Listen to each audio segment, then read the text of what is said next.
Hey guys, welcome to this video. Today I'll be showing you how you can turn on TikTok's dark mode. So go to your TikTok profile and tap on the three lines on the upper right.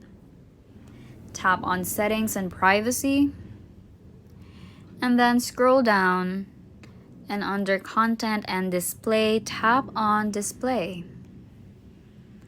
As you can see, my phone is currently set to light.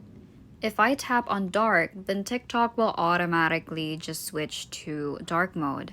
But if I tap on the use device settings, toggle this on, then if I slide here and my phone is in dark mode, then TikTok will automatically adjust itself to turn on the dark mode. But if my phone is on light mode, then TikTok adopts that too. I hope this helps, guys. Thank you very much for watching, and we will see you in the next video.